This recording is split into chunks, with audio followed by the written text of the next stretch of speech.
All right, hi everybody, John Meadows here. What's a proper range of motion? Should you train with a full range of motion, partial range of motion? What exactly should you do? Now, if you've watched my videos, you've seen me emphasize in many exercises using a full range of motion. And then in some exercises, I'm not really using a full range of motion. So I'm going to talk about why that is. But before I get into that, I've always been a fan of this topic. There's a limited amount of research out there. If you look at Brad Schoenfeld's book, which is a fantastic book, I love it. On this topic, he has 6 studies mentioned. 5 are untrained subjects. One is, I think there's a Pinto and colleagues. I always think of the Pinto of the Ford Pinto car. There's a McMahon and colleagues. McMahon, I don't think of Jim McMahon when he's with the Chicago Bears. And then, so there's 5 untrained groups, and then there was one group that was trained. It was GoTo or something like that. I always just say GoTo. It's the go-to documentation there for saying that partial range of motion can be more effective. But anyways, I also follow Chris Beardsley's work very closely. Chris Beardsley talks about a little bit more than that. I think maybe Chris mentions 7 or 8 different studies that were carried out with kind of mixed results. Brad's book tends to favor more of a range of motion in most cases, and Chris's is a little bit more mixed. And those are the 2 guys I look up to the most when I'm looking at kind of the scientific literature on the subject. And long story short, it's kind of mixed. So, and there's reasons for that. So if you look at some of the studies, they're basically done on legs or arms. You're looking at elbow flexors, elbow extensors, bis and tris, or you're looking at a leg extension, or you're looking at a squat. I mean, that's what most of these studies are looking at. And so, rather than just take the thought of a study and what it proves or doesn't prove, you got to really look at the study. So, like if you think about the range of motion, for example, what's a partial range of motion? Well, if you're talking about squats, you have a full range of motion, and then you have a partial range of motion. But what is the partial range of motion? It could just be the top, where you're just doing little quarter squats that everybody likes to make fun of. Or you could be doing a partial out of the bottom and getting deep and only coming up 3/4 of the way. Or the partial could be not real high or not real deep, but kind of in the sweet spot in the middle. So first of all, what is the partial range of motion they're even looking at? Because the partial range of motion that they're using is going to make a huge difference. And one of the things you need to understand is when you're thinking about your range of motion is what are you trying to train? Let's say you want bigger inner thighs. Let's say you want a bigger adductor magnus, the big thick one in your inner thigh. I talked about this in my leg training manual a couple years ago. Well, you want to get into a deeper position on a squat. So if you're doing a partial range of motion where you're working out of the bottom and you're not going up all the way, is that less effective than a full range of motion where you come up all the way? Probably not. But if you're doing a partial range of motion from the top and you're only coming down halfway, then yeah, that's not going to be as effective for your adductor magnus, those inner thighs. So you really got to understand this at a much deeper level than just saying this study shows this. You got to look at how the study was done. Anyway, so what is a partial range of motion? What's a full range of motion? So that brings us to our first point. What exactly even is a full range of motion? Let's say you're doing a squat.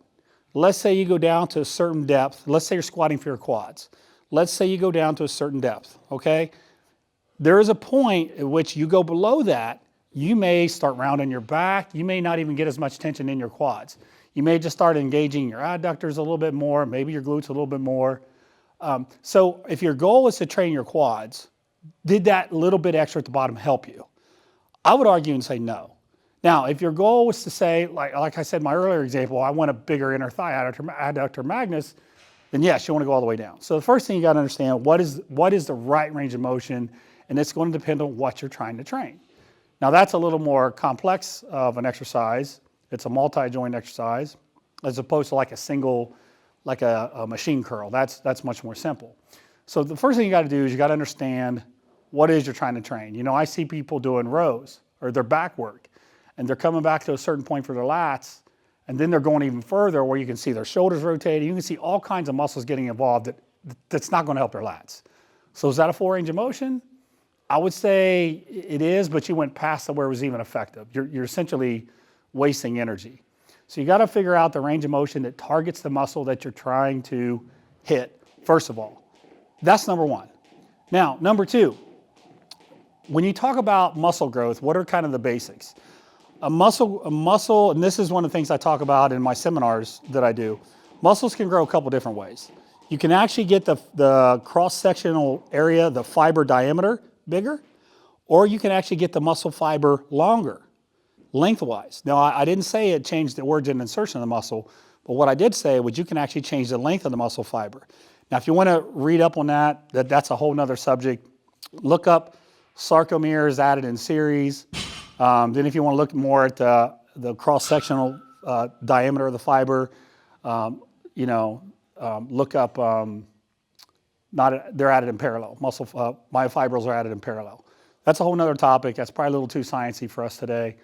But here's the main point from that. When you do a full range of motion, when you get the stretch part of the range of motion, guess what gets triggered? You get more of that muscle fibers added in series, so you kind of lengthen the muscle fiber. And then when you're doing more of the, really I would say the positive part of the movement, and maybe this kind of the sweet spot, maybe not all the way up, maybe not all the way down, you get more of that tension that causes the increase in the diameter of the muscle fiber. So if you're doing a curl, maybe you're not going down quite all the way, but you're still working most of the range of motion, you're going to get a lot of tension that creates the increase in muscle fiber diameter. And that's generally what people talk about when they talk about muscle size. You very rarely hear people talk about the length of the muscle fiber, which is interesting because I think that is actually a really good topic. But I never see anybody talking about it except for mainly Chris Beardsley. He talks about it a lot. So from that perspective, it makes sense that you would want to use a good full range of motion, right? If you want to add muscle fibers in series, if you want to lengthen the muscle fiber, then you want to get into that stretch.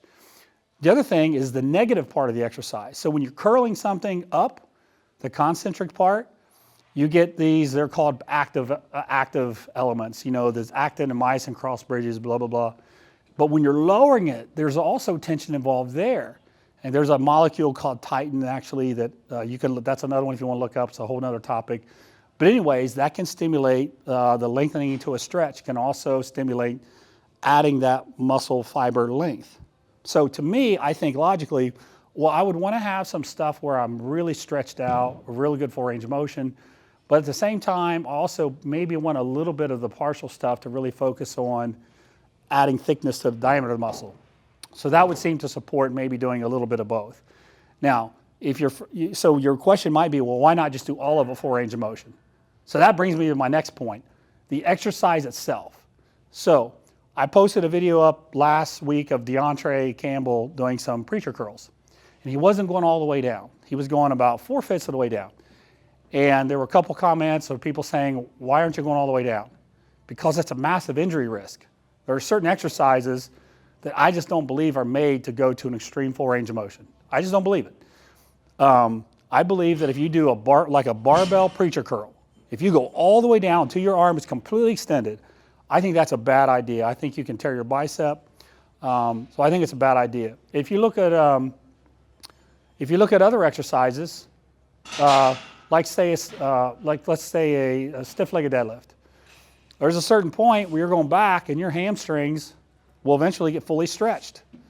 And that's good. You go beyond that, and all of a sudden your lower back's coming into play. A lot of other things are coming into play. If you look at a squat, there's a certain point where you get down all the way, then your mechanics start to break down. You see people's back rounding, you see all kinds of bad stuff at the bottom. Now, I would argue that's not really a full range of motion. That's just range of motion you don't need. But anyways, there are some exercises I think you gotta be careful on. Think about how I do incline barbell presses. You'll never see me touching normally. I'm keeping an inch or two above my chest. That's because my shoulders feel a million times better when I do that. And guess what? My clients have the same experience. So a lot of it is dictated by the exercise. I just don't think certain exercises should be done with a massive full range of motion like a preacher curl. I think it's too much injury risk. Now, the way you exercise or the way you execute the exercise is also something to think about. If you do an incline bench and you bring your grip in and you do it more for triceps or upper chest, now you can come all the way down. There's not as much stress on your shoulder in terms of unhealthy stress. So if you see me doing a closer incline press, I will come all the way down because it feels normal and it doesn't hurt my shoulders. And what happens is when you train for 20 or 30 years, you start to figure this stuff out. And you start to realize, hey, that study might have said I should do a full range of motion, but that study doesn't understand how my shoulders feel. And if you really want longevity, you got to kind of learn exercises that you got to be careful with your range of motion. Now there's another facet involved. What about the structure of the person? Let's say you're talking about a guy who's really tall spine, long femur, and he's squatting. Maybe for him to get down all the way, it involves a lot of forward leaning, and it becomes almost a spinal erector exercise for him, almost a good morning. If his goal is quads, is that good? Should I tell him to go lower? Should I tell him he's cheating? No. I would want to change his form, or probably better yet, change exercises so that his quads are more targeted. So you have to look at the exercise. You have to look at the structure of the person. You have to look at those two things as well. Now, what about the profile of the exercise? There's another variable. So when you talk about an exercise profile, it just means that some parts of the range of motion are harder than others, right? So if you look at a squat, it's harder out of the bottom than it is out of the top. Exercises that have a kind of a not so flat profile, where it's really hard at one spot, tend to produce more muscle growth too. So that would suggest you do need a full range of motion on exercises that are where the exercise profile is not exactly equal. Now you got to be careful, because if you look at something like a preacher curl, that's a great example of an exercise profile that's really hard. So yeah, you could use a lighter dumbbell, you could use a band, but to get more tension once you get out of the hardest spot. But I don't want you guys like banding every single exercise, trying to get the perfect exercise profile. That's not necessary. My only point is I'm just trying to throw out different factors so you guys can think. So you don't just say, yes, I need a really extreme range of motion on every exercise, or no, that's not necessary at all. Okay, so you just got to think. Think about the exercise, and the other thing you can think about, is it a compound movement or is it an isolation movement? If you look at some of the studies that I told you about in Brad's book, there's 6 of them, for example, a lot of them are just done with elbow flexion, right? And some of them are done with elbow extension. In fact, one of the go-to one, GOTO, or I call GOTO, that's a Tricep study where they talk about a full range of motion versus a range of motion where you don't go all down all the way and you don't come up all the way, so you stay in that sweet spot. And guess what had more growth? The second one, the partial, where you work the middle part of the range of motion. So if you're really basing everything just on science, then right there's a study that says, hey, for that exercise, maybe you want to keep constant tension. Now, there were other ones, like quadricep exercises in those studies, where if you went through a full range of motion, you got more overall quad growth, and the reason why is because the end of that is a lot of teardrop. So if you're only using a partial out of the bottom, you're not getting as much teardrop, so that would make sense. So a lot of information, but again, I just want the point to be, you can't say that every single exercise has to have a full range of motion. You have to look at the exercise, you have to look at the person doing it, how's their form. And then I think some people mistake, and one of the guys is doing a great job of this is Coach Chasm Hansen is doing a great job of teaching people what a full range of motion actually is, because that's where all this really starts. It's what actually is the full range of motion. You know, I squat sometimes and people say, well, you're not going, butt to grass. You're not going all the way down. Well, no, I don't want to kill my back and I'm trying to load my quads, so why would I do that? So there's a complete misunderstanding of what a full range of motion actually is for most people. So what do I do in practice? Well, I use some things where I do a crazy full range of motion and some where I don't. And you're going to have to find the exercises that kind of fit that best for you. If your goal is to just make an Instagram video where it looks cool because you do a quarter squat, that's not the kind of partial range of motion I'm saying is beneficial. But let's say you go down pretty low and you maybe come up 3/4 of the way. That's not a full range of motion, but that's extremely beneficial. The other interesting thing about the studies was that lower body exercises tend to favor the full range of motion. So if you've seen me do hack squats or pendulum squats, or Mike Israetel, who talks about range of motion a lot, if you look at him when he's doing hack squats, we all believe in doing really deep hack squats. You can safely load, your back's not at risk, you can get down really deep in your exercises, and Mike does a really nice job of that. And actually, if you look at his legs have grown a lot over the past year.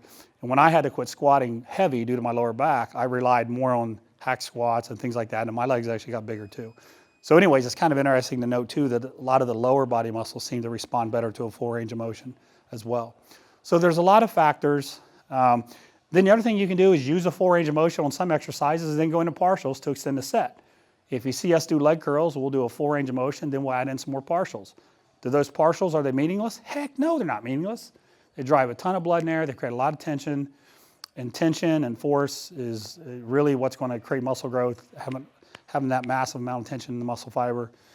So I just want to just give you some different perspective on this whole range of motion conversation. Generally speaking, I think a full range of motion is the way to go, but there are going to be certain circumstances where you're probably not going to want to use a full range of motion. And again, there is some evidence to say that there is certain parts of the range of motion where you can load the muscle a little harder and you can get a little bit more of that cross-sectional muscle fiber diameter. I would use something like a preacher curl as an example there. Don't go all the way down. That's a good example of something I would do a partial range of motion on. So anyways, I can't say you have to use it all the time or never use a full range of motion. Generally speaking, use a full range of motion most of the time, but don't be married to it. And then again, I think the other key point is understand what a full range of motion is for the muscle you're trying to train. Because I think a lot of people don't really understand what that range is for that target muscle. And if you want to look at what Coach Kaz is doing with N1, they do a great job of that.